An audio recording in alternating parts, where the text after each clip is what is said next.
Welcome back, and in this little video I want to show you how to get a random number, which is important in many things that we want to do. Uh, if we want to have a game and I ask you pick a card, then you would like to randomly pick a card. You wouldn't always want to pick the same card.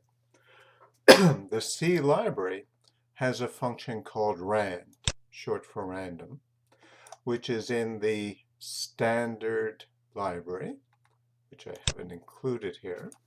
Let me put it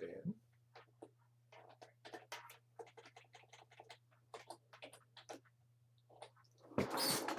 And its job is to generate a random number. Now, it can't because it uses a function, and so it's actually what's called a pseudo-random number.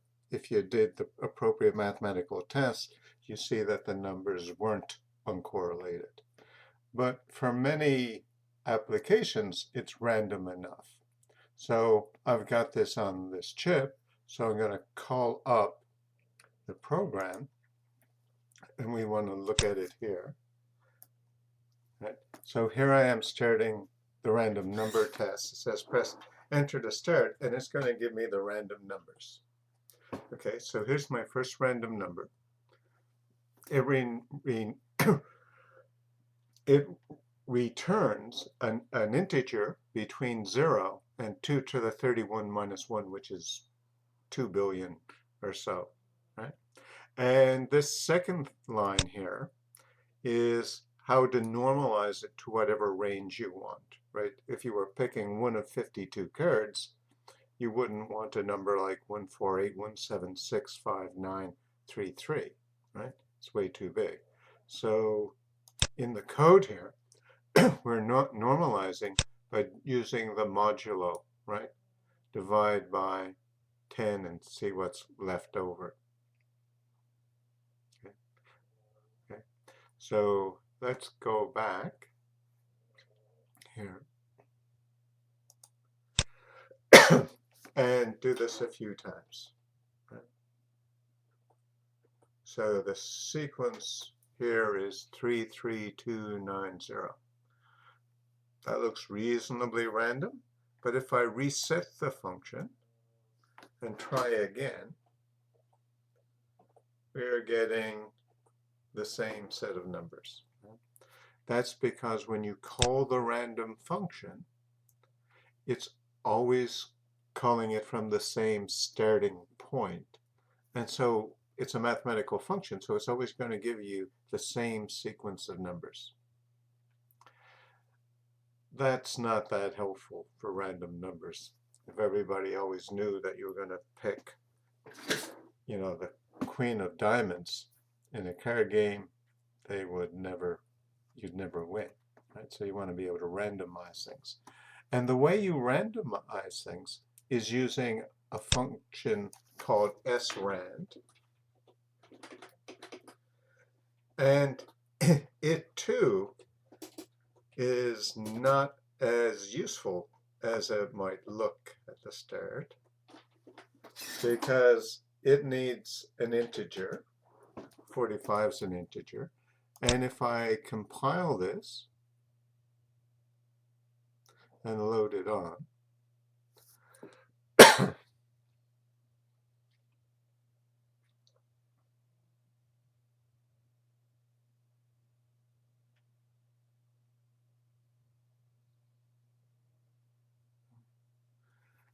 I really should pause these things in between so that you don't have to see me actually compile. But here we are again, right? And let me hit enter. And you see that now I have a different sequence of numbers. So having a different seed gives me a different sequence. But I hit it over again to restart, so I reset it, and I'm getting the same sequence. Right? So that's not much useful. So you have this srand, which gives a seed for the random number generator, but if you use the same seed, you always get the same sequence. Okay? So we somehow have to set up a way to get a random seed. And the way we're going to do that is to use a timer function. We're going to talk about timers later. Sorry.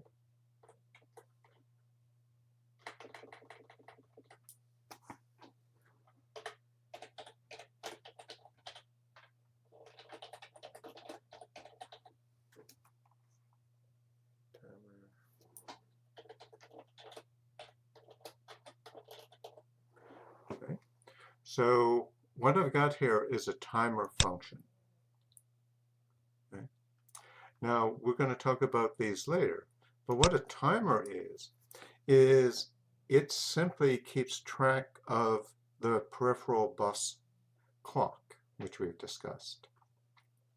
So it starts counting from 0, and this guy is a 32-bit mode, right? So we're going to go all the way up to 2 to the 32 minus 1, right?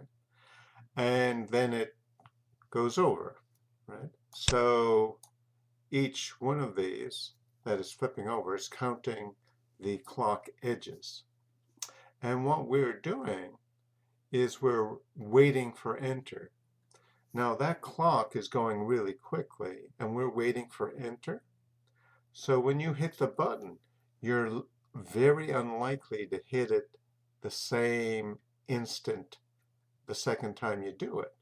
So if we use the seed as reading the current timer value, it's a different seed. And that should give us more randomized or closer to random numbers than before. Let's compile that and see what happens.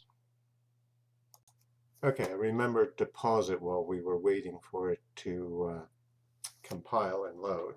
So let's have a look at the random number test. Now this time when I hit enter, it's got a seed, which is from reading what the time is on the clock. And you see the sequence of numbers 4, 6, 6, 5, 7. If I reset it and hit enter, I've got a different seed, so my sequence of numbers is different. So this is just a simple way to generate something that's kind of like a random number. And so if we wanted to write some games, this would be a way to do it. That's it for now. Take care.